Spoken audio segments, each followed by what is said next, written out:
Canudos. A chamada Guerra de Canudos, Revolução de Canudos ou Insurreição de Canudos, foi o confronto entre o movimento popular de fundo sócio-religioso e o Exército da República, que durou de 1896 a 1897, na então comunidade de Canudos, no interior do estado da Bahia, no Brasil. O episódio foi fruto de uma série de fatores, como a grave crise econômica e social em que encontrava a região à época, historicamente caracterizada pela presença de latifúndios improdutivos, situação essa agravada pela ocorrência de secas cíclicas, de desemprego crônico, pela crença numa salvação milagrosa que pouparia os humildes habitantes do sertão dos flagelos do clima e da exclusão econômica e social. Inicialmente em Canudos, os sertanejos não contestavam o regime republicano recém-adotado no país. Houve apenas mobilizações esporádicas contra a municipalização da cobrança de impostos. A imprensa, o clero e os latifundiários da região incomodaram-se com uma nova cidade independente e com a constante migração de pessoas e valores para aquele novo local passaram a acusá-los disso, ganhando, desse modo, o apoio da opinião pública do país para justificar a guerra movida contra o Arraial de Canudos e os seus habitantes. Aos poucos, construiu-se em torno de Antônio Conselheiro e seus adeptos uma imagem equivocada de que todos eram perigosos monarquistas, a serviço de potências estrangeiras, querendo restaurar no país o regime imperial devido, entre outros, ao fato de o exército brasileiro sair derrotado em 3 expedições, incluindo uma comandada pelo coronel Antônio Moreira César, também conhecido como Corta-Cabeças, pela fama de ter mandado executar mais de 100 pessoas na repressão à Revolução Federalista. Em Santa Catarina, expedição que contou com mais de 1.000 homens.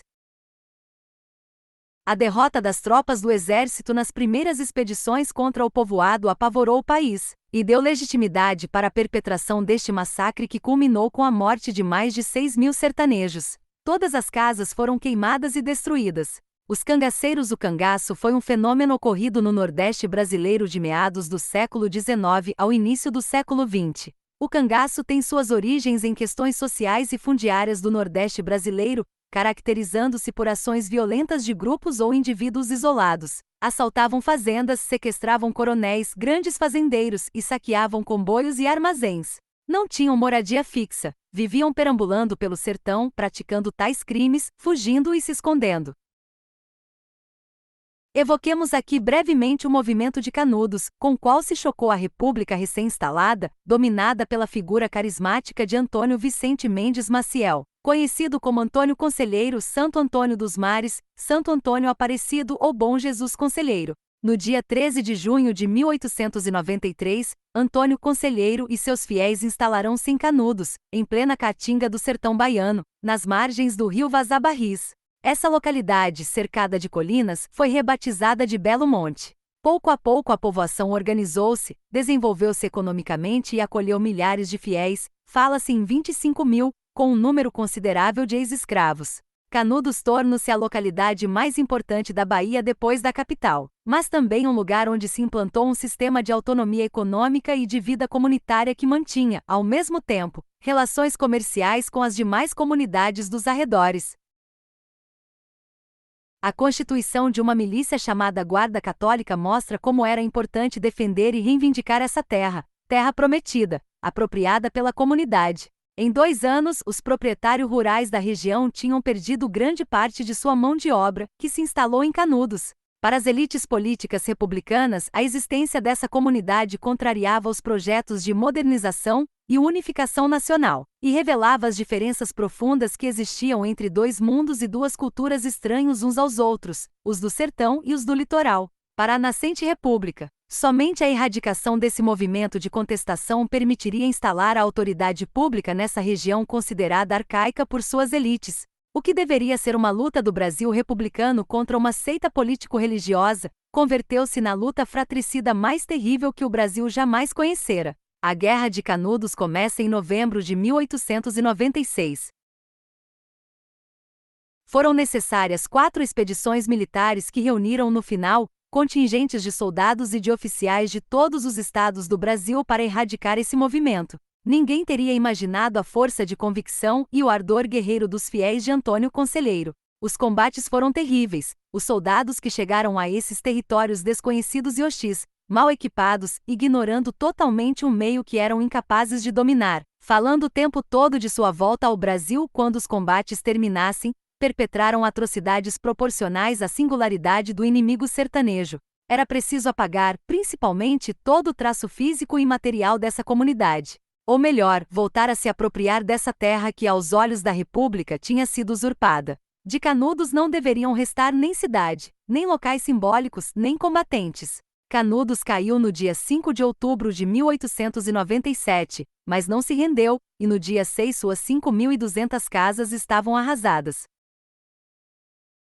Antônio Conselheiro, morto antes do assalto final, foi retirado da fossa onde o tinham enterrado e fotografado com o fim de estabelecer sua identidade de maneira indubitável? A fotografia opondo seu caráter irrefutável à força da crença que nega a morte dos heróis. Decapitou-se o cadáver. A cabeça, verdadeiro troféu de guerra, foi transportada de cidade em cidade até Salvador, onde a turba em júbilo pôde, finalmente, expressar sua satisfação por ter vencido o obscurantismo e o fanatismo. Em seguida, a cabeça de Antônio Conselheiro foi conduzida ao Laboratório de Medicina Legal de Salvador, para que Nina Rodrigues, discípulo brasileiro de Lombroso, fizesse estudos frenológicos com o objetivo de identificar nela uma possível degenerescência.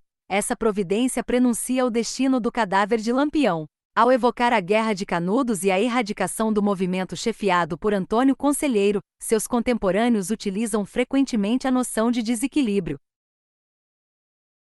Desequilíbrio mental do chefe carismático que trouxe o caos que, de repente, tomou conta de toda a região. A resposta ao caos foram a violência, a brutalidade extrema e a mutilação dos instigadores desse desequilíbrio, como se não pudesse haver, diante do sertão ou no sertão, outra forma de discurso além da violência. O sertão apareceu aos olhos dos contemporâneos de Canudos, e mais tarde aos olhos dos contemporâneos de Lampião, como uma região vergada sob o peso de múltiplos fenômenos adversos, onde a população, às voltas com a seca devastadora, a miséria, as lutas políticas fratricidas e o banditismo endêmico, oscila entre a resignação, a desesperança e a revolta. Um dos males que a flagelaram durante décadas foi o banditismo organizado ou banditismo de honra. É verdade também que as zonas do litoral e do agreste nordestino tinham conhecido, do mesmo modo, formas de banditismo de grupo.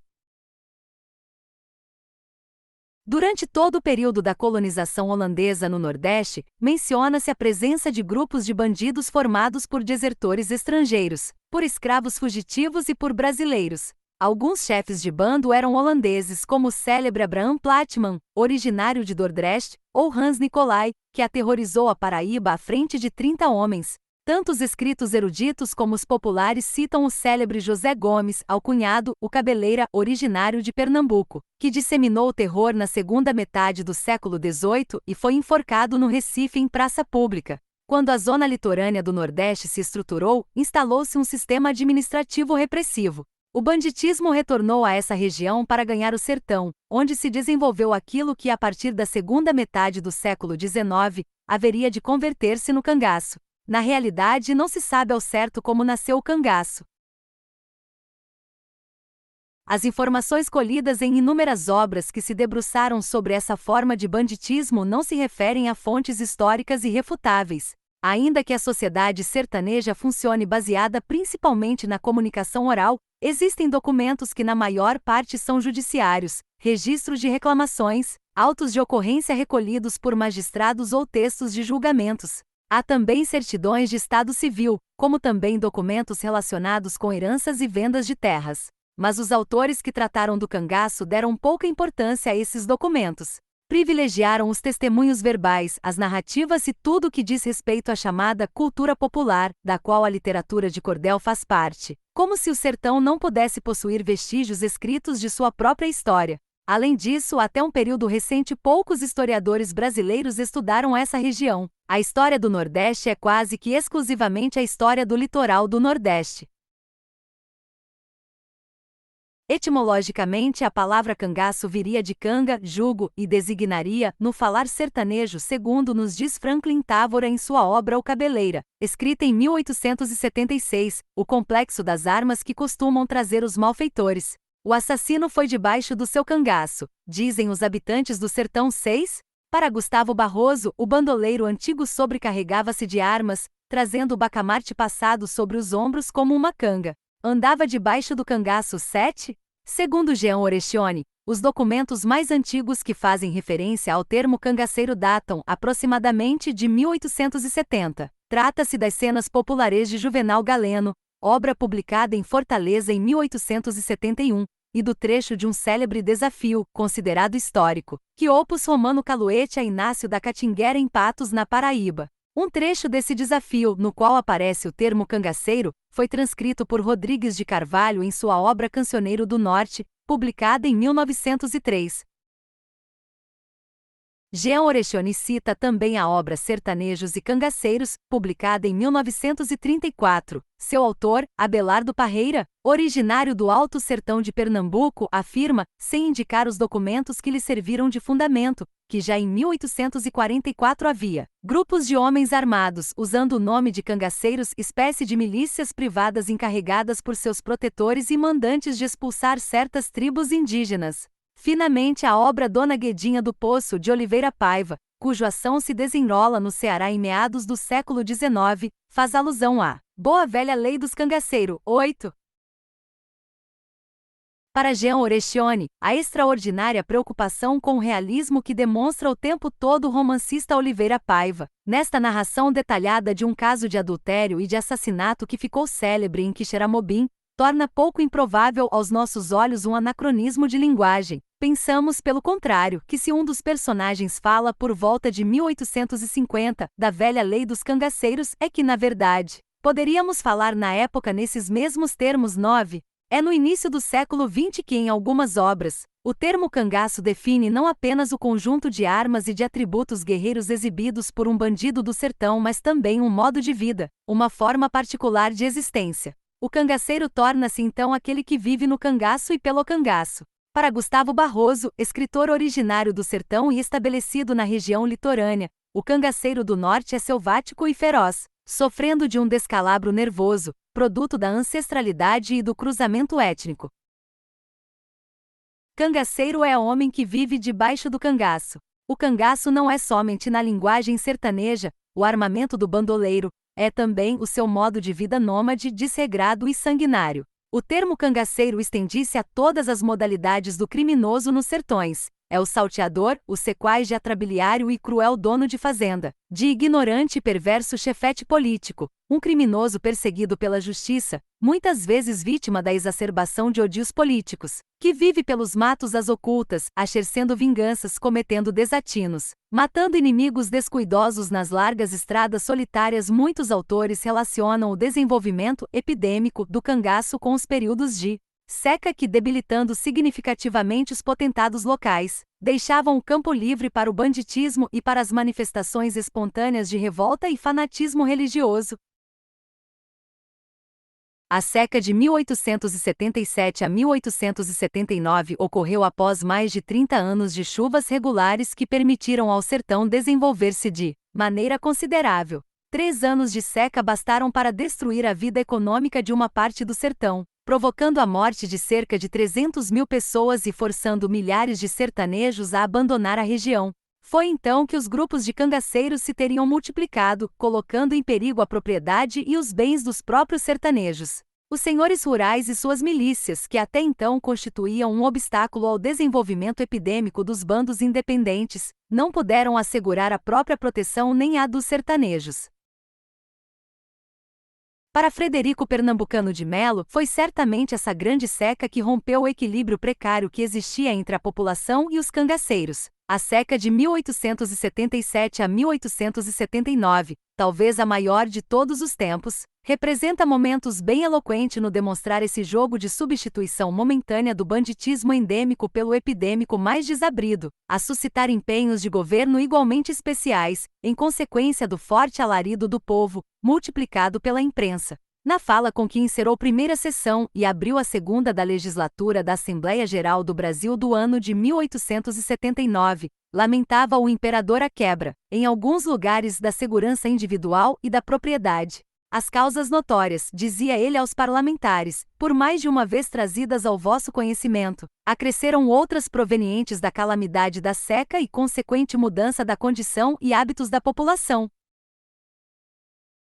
O governo empenha-se em combater essas causas e acredito que, cessando os efeitos daquele flagelo e mediante a enérgica repressão ao crime, seja mantida a segurança individual e respeitada a propriedade. Na superposição das causas extraordinárias oriundas da seca, e como tal transitórias, aquelas de caráter ordinário e crônico, causas notórias. Segundo as imperiais palavras, se contém toda a estrutura da criminalidade rural tornada epidêmica. A história nos mostra que esse beijo trágico une condições socioculturais básicas a uma causalidade episódica deflagradora.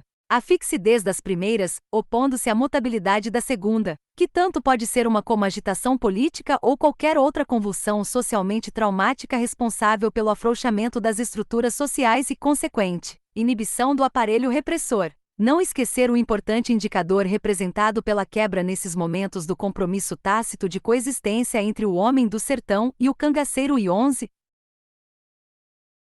Alguns autores aventaram a possibilidade de haver uma relação entre o cangaço e o recurso a um mercenarismo violento para resolver litígios particulares. Mas importa ressaltar que, num primeiro momento, o colonizador e depois o grande proprietário de terras que eles ocupavam e para controlar a mão de obra que lhes era indispensável, criando assim tipos de milícias privadas. Citemos, a partir de meados do século XIX, os jagunços, os capangas e os cabras. Em 1900 apareceu também o peito largo, encarregado de resolver disputas políticas e de expulsar os moradores indesejáveis. Esse mercenarismo foi, portanto, utilizado para garantir um sistema econômico, político e social e permitir a consolidação dos poderes locais. O cabra ou capanga estavam ligados ao chefe político ou ao fazendeiro que contratava seus serviços. Mantinha relações de dependência ou de submissão para com ele, prontos a usar a qualquer momento as armas para defender os interesses de seu chefe.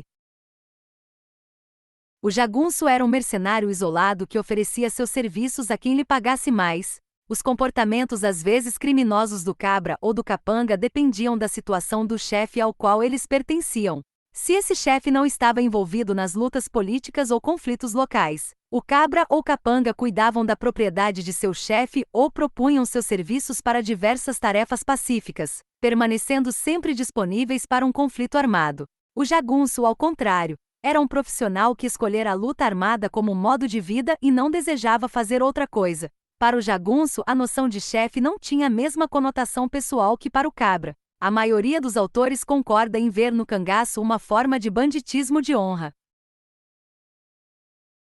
A entrada no cangaço de indivíduos oriundos de famílias de modestos criadores de animais ou de pequenos proprietários de terra correspondia, geralmente, à necessidade de vingar uma afronta, de reparar uma injustiça para reconquistar sua honra ou a de sua família. Diante da violência sofrida do ataque de um direito que ele julga fundamental, sua moral impõe-lhe a resposta pela violência. Muito se tem falado nos paradoxos da chamada moral sertaneja. No Nordeste, talvez melhor que em qualquer outra região, sente-se a existência desses quadros de valores, segundo já comentamos, inconfundível em muitos de seus aspectos. Chega a ser quase impossível, por exemplo, explicar ao homem do sertão do Nordeste as razões por que a lei penal do país, informada por valores urbanos e litorâneos que não são os seus, atribui penas mais graves à criminalidade de sangue, em paralelo com as que cominam punitivamente os crimes contra o patrimônio. Não se perdoa o roubo no sertão, havendo, em contraste, grande compreensão para com o homicídio. O cangaceiro, vai aqui o conteúdo mental do próprio agente, não roubava, tomava pelas armas. Dentro desse quadro todo próprio, a vingança tende a revestir a forma de um legítimo direito do ofendido. 12. Os cangaceiros saíam da legalidade seja por terem tentado matar ou terem matado por vingança, seja por terem tentado defender sua honra achincalhada ou a de alguém de sua família próxima ou, por extensão, a de seus parentes. Depois do assassinato de um membro de sua família, de conflitos ligados ao roubo de gado ou à violação de um território. Vítimas da parcialidade da justiça a serviço dos potentados locais e desejando fazer justiça pelas próprias mãos, entram no cangaço para reencontrar sua respeitabilidade. O cangaceiro, vivendo então na clandestinidade, excluía-se voluntariamente da sociedade para criar os meios de recuperar sua honra e a de sua família e reintegrar-se, em seguida, a essa mesma sociedade. Essa atitude vingativa tinha um sentido no seio dessa sociedade. O sertanejo identificava-se de bom grado com essa personagem de bandido de honra, dotado de virtudes e qualidades heroicas, encarnando a valentia e a liberdade. Portanto, o cangaço era, em geral, uma fase transitória na vida do sertanejo que pegava em armas, e deixa de sê-lo quando Lampião se torna o rei do cangaço, distanciando-se progressivamente das virtudes e valores do banditismo de honra. Uma das características do cangaceiro era a ausência de patrão. Ele agia no seio de um bando e nunca estava subordinado a um chefe ou a um patrão que não fosse do seu bando, o que fascinou um bom número de autores, que viram nele o arquétipo do homem livre. Embora estivessem ligados a certos potentados locais, os cangaceiros mantinham a liberdade para romper sua aliança a qualquer momento. Nenhuma autoridade podia cercear sua independência. O chefe de grupo tratava de igual para igual o coronel e o potentado local. Isso levou Frederico Pernambucano de Melo a afirmar que os cangaceiros eram tipos de coronéis sem terras que pelas armas exerciam o seu poder, um poder indiscutível. Os cangaceiros não tinham projeto nem visão política revolucionária, nem mesmo espírito reformista. Permaneciam arraigados numa concepção paternalista das relações sociais, improdutivos, vivendo da pilhagem, extorquindo a população dos vilarejos que atravessavam. Os cangaceiros progressivamente se organizaram como uma microsociedade no interior de sua própria sociedade, com um código de honra particular, comportamentos sociais rigorosos e rituais de iniciação originais. De um futuro cangaceiro exigiam-se o espírito de independência, a capacidade de dominar o meio ambiente, a consciência e o respeito aos valores morais do sertão, uma verdadeira autonomia e o senso de livre-arbítrio, sem contar a firmeza de caráter e o senso de honra. O recurso à violência estava enraizado na tradição do sertão, impregnando o universo cultural dessa região. Indiscutivelmente, uma relação entre a violência e todas as formas de heroísmo sempre existiu, veiculada e legitimada pela literatura popular e as canções de gesta. Os folhetos de cordel, da mesma maneira que as canções de gesta, tinham uma predileção pela figura simbólica do herói que encarnasse as virtudes de um território, defensor da honra do grupo ao qual estava filiado, defendendo de corpo e alma uma forma de justiça com o mais puro respeito pela tradição de sua região que o compeliu a lavar o sangue com sangue. Admitindo que sua margem de manobra estava extremamente reduzida, o poder central tentou reforçar a capacidade repressiva para com aqueles que defendiam a lei consuetudinária e que com isso colocavam em perigo a eficácia, se não a legitimidade da lei institucional. Desde o século XIX, magistrados enviados aos povoados do sertão vinham muitas vezes das cidades do litoral acompanhados por destacamentos de polícia. As práticas da justiça consuetudinária foram perdendo sua legitimidade e passaram a ser consideradas práticas criminosas tanto pelo poder central como pelos detentores do poder político dos diferentes estados do Nordeste. O problema, na verdade, era anular todo o particularismo regional. No início do século XX organizam-se as forças volantes, concebidas como um modo específico de lutar contra o cangaço e reprimi-lo. Oriundas da polícia militar, essas forças volantes eram corporações móveis adjuntas às forças de polícia locais, afetas a um município ou a um território maior. Suas tarefas eram auxiliar os magistrados, fazer reinar a ordem e perseguir os criminosos. A mobilidade desses destacamentos conferia-lhes grandes liberdade de ação e muita eficácia no cumprimento de sua tarefa, que consistia principalmente em dificultar o conluio ou os arranjos entre polícia. Desde o início dos anos de 1920, as forças volantes estavam presentes em todo o território do sertão. Tinham se especializado na luta contra o cangaço e muitas vezes exerciam sobre a população pressões iguais às exercidas pelos cangaceiros. Chegavam a perpetrar exações e violências que ombreavam com as de seus adversários. Tudo isso será demonstrado por escritores e jornalistas depois de 1926, quando Lampião se torna uma personagem pública. Algumas dessas unidades, compostas principalmente de sertanejos, tidas como representantes do Estado de Direitos, estavam pessoalmente implicadas na luta contra Lampião. Famílias inteiras que tinham sofrido as violências de Lampião passam a integrar essas forças volantes. Desde o fim dos anos de 1920, e principalmente sob o regime de Getúlio Vargas, intensifica-se o recurso a um sistema de conscrição de civis sertanejos para lutar contra o cangaço. As forças volantes tornam-se um refúgio para pessoas perseguidas por Lampião. Em princípio, Lampião provém da tradição do banditismo de honra. Segundo versões geralmente admitidas, ele teria entrado para o cangaço com 2 dos seus irmãos para vingar o assassinato de seu pai, assim como seu ilustre antecessor Antônio Silvino, 13, tendo se tornado chefe do bando em 1922, sempre se proclamando como membro do banditismo de honra e de vindita. Lampião diferencia-se em muitos pontos de todos os cangaceiros que o precederam. Ao mesmo tempo que afirma seu pertencimento à sociedade tradicional, na qual está profundamente arraigado, Lampião, bandido e chefe de grupo, está na origem de uma cultura que poderíamos qualificar de paralela, com seus rituais, seus valores e seus emblemas. Introduz um estilo de vida bem específico, é ele quem dota aos cangaceiros de uma vestimenta particular indissociável da imagem que doravante se faz deles. E é ele quem introduz as mulheres no grupo, recriando dessa forma uma vida familiar com seus códigos próprios. Chegou mesmo a substituir o padre, passando a dirigir o ofício religioso entre seus companheiros. Lampião fez do cangaço um modo de vida e até mesmo uma profissão. Percorreu um território à frente de um grupo que contou até com 100 homens, ao passo que os bandos de seus antecessores raramente ultrapassavam 15 pessoas. Desafiou as forças policiais e até mesmo os governadores de diferentes estados do Nordeste.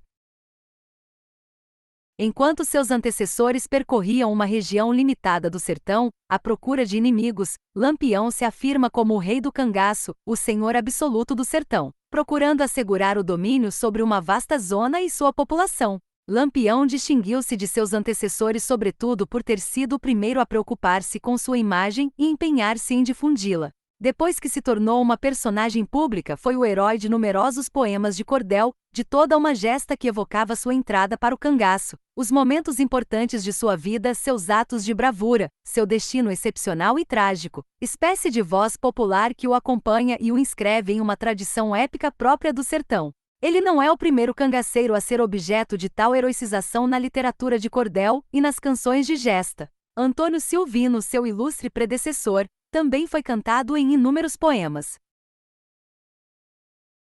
Entretanto, Lampião é uma personagem muito mais complexa, e a literatura de cordel testemunha sua singularidade e ambivalência, traduzindo em inúmeros poemas sua profunda dualidade, anjo e diabo, bom e cruel, vítima do destino e assassino sádico, amante apaixonado e criminoso implacável. Lampião foi o primeiro cangaceiro, e essa é a sua grande originalidade, a cuidar de sua personagem. Utilizou métodos de comunicação, principalmente a imprensa e a fotografia, que não faziam parte de sua cultura, para impor a imagem que queria dar de si mesmo. Concedeu entrevistas, deixou-se fotografar por várias vezes, instando para que as imagens fossem difundidas na imprensa do Brasil inteiro ou distribuídas à população do sertão. Chegou mesmo a participar, em 1936, da filmagem de um documentário consagrado à sua vida e à do seu grupo na Caatinga. Essa elaboração de imagens pela imprensa, pela fotografia e pelo cinema repercutiu nos diferentes protagonistas da luta contra o cangaço que, principalmente por via da imprensa, devolveram regularmente contra-imagens a Lampião. À margem desse sistema de imagens e contra-imagens coloca-se o problema extremamente interessante dos interlocutores. A quem se dirige Lampião quando concede entrevistas à imprensa ou quando distribui suas fotografias à população? Aos sertanejos, às forças policiais que o perseguem no sertão, às autoridades políticas locais ou a todas as autoridades do Brasil? A quem se dirigem os jornalistas do litoral e do sertão que relatam os crimes cometidos por Lampião, as exações das forças volantes ou o sofrimento infligido à população do sertão? Quem está por trás do discurso desses jornalistas? São eles atores na luta contra o cangaço? A ideologia mal velada que se infere das palavras de certos jornalistas do litoral, a virulência de certas acusações faz pensar que eles são os intérpretes do poder estabelecido. Para apoiar esse questionamento, importa levar em consideração tudo que subentende a opinião pública, quer se trate da população do litoral ou da do sertão, mas também do próprio Lampião, de quem se sabe que lia avidamente tudo quanto se escrevia a seu respeito. A partir do momento em que Lampião se converteu em personagem pública, o que coincidiu a primeira entrevista concedida ao jornal O Ceará em março de 1926, instaurou-se um diálogo entre Lampião e todos os protagonistas dessa história, cada qual remetendo ao outro a imagem que ele fazia de si mesmo e expressando, ao mesmo tempo, o que ele próprio gostaria de representar aos olhos do outro. Dois grupos defrontaram-se ao mesmo tempo que se operou uma transição de um para outro por meio da imprensa. Na medida em que Lampião está na origem da elaboração de sua personagem e ao mesmo tempo em que continua sendo objeto de representações múltiplas, trata-se de ver como se instaura e evolui a dinâmica, esse jogo de representações contraditórias. Lampião nunca deixou de expor aos olhos dos outros e de impor à sociedade uma certa imagem de si mesmo. Por sua vez, a sociedade apropriou-se dessa imagem, criando metamorfoses a partir dela, ao sabor das circunstâncias ou construindo uma outra. Essa dinâmica de construção e desconstrução da sua imagem abre caminho para a elaboração do mito Lampião. Ele é o herói de uma história sempre reelaborada, construída e propagada não somente pelo Inussertão como também por e em outras regiões do Brasil. Lampião, personagem real, viveu e realizou ações cuja representação foi deformada e amplificada pelo imaginário coletivo, que fez dele ora um herói, ora um ser monstruoso. Isso transparece nos testemunhos que se pretendem os mais objetivos e se percebe também nos relatos, nos artigos de jornais, nas obras que lhes são consagrados e principalmente na literatura de cordel. A voz popular deforma, amplifica e transmite os ditos e as ações do herói e tenta dar, por meio dessas mesmas amplificações, uma coerência à construção de uma história que se torna intemporal. São inúmeros os documentos sobre a vida de Lampião, sua história, os atores do drama de que ele foi instigador, artigos de jornais, testemunhos orais de contemporâneos de Lampião ou posteriores à sua morte, obras críticas ou romanceadas, autos de processos, telegramas enviados pelas forças de polícia, memórias de diferentes protagonistas, fotografias e poemas de cordel. Essa documentação farta, cheia de contradições, reflete diferenças de percepção da personagem segundo a especificidade cultural ou regional, o contexto político ou histórico segundo as posições ideológicas ou a implicação pessoal de quem dá a informação, divergências que fazem viver a personagem e a desmultiplicam. Os documentos, em sua maioria, pertencem ao universo do relato ou da narração. Há os que pretendem contar a história, os que denunciam, os que querem restabelecer uma verdade que eles têm como a verdade, os que creem compreender e querem comunicar o que consideram irrefutável, os que se concentram em um momento determinado, os que julgam, os que reabilitam e os que constroem a narração de sua própria história pela história de Lampião. Ante uma história que não para de crescer e de se transformar, onde situar-se como historiador? Como fazer justiça a todos os locutores que são também os atores dessa história? Fazer repercutir suas vozes, abrir-lhes espaço e ao mesmo tempo analisar seu discurso tentando revelar a sua polissemia. Essa é a tarefa do historiador quando ele constrói a sua biografia de Lampião. O papel da crença, numa região onde o relato e a palavra têm tanto ou maior valor quanto um documento escrito, mesmo que oficial, não deverá ser negligenciado. Lampião desafiou as forças da ordem e durante quase 20 anos menosprezou os diferentes governos do Nordeste e até mesmo o governo central. Esse clandestino não cessou de se exibir e de proclamar sua onipotência a uma sociedade incapaz de compreender de onde vinha essa invulnerabilidade e de responder a ela. Se alguns destacaram principalmente sua pujança guerreira, sua valentia, seu ardor no combate ou suas qualidades de estrategista, a maioria, tanto entre os sertanejos como entre os habitantes do litoral, preferiu apelar para o sobrenatural ao explicá-lo. Esse herói seria dotado de poderes mágicos, recorreria à bruxaria para vencer seus inimigos. Alguns dizem até que teria selado um pacto com o diabo e se tornado imortal depois de reinar como senhor do sertão. A noção de invulnerabilidade vinculada à pessoa de Lampião está associada a todo um discurso sobre o corpo, numa perspectiva tanto descritiva como metafórica. Ao corpo de Lampião, corpo real, corpo figurado, corpo simbólico, corpo coberto de proteções mágicas que o fecham, corpo que se transforma à medida que os sofrimentos o atingem, respondeu o corpo ferido da sociedade, que tentou reencontrar sua unidade matando Lampião e seu bando e se apropriando dos seus cadáveres. O grande poeta Nerta Macedo, em sua magnífica obra consagrada a Lampião, evoca assim o lado inquietante da personagem. Descreve um guerreiro semelhante a uma besta selvagem, totalmente ligado à natureza, à terra, ao território que o cerca, próximo, ora dos assustadores animais noturnos, provocando repulsa e terror fóbico, ora de animais dóceis e selvagens, ágeis e indomáveis. Um corpo, diz Nerta Macedo, que parece expressar e revelar uma tristeza e uma selvageria que remontam à noite dos tempos, Triste e magro é o país dos nordestinos. Triste e magro é o sertão desse país. Tão magro e triste como seu herói predileto, o capitão Virgulino Ferreira da Silva, de alcunha Lampião, cujo nascimento, vida e morte narraremos no decorrer desta triste, magra narração.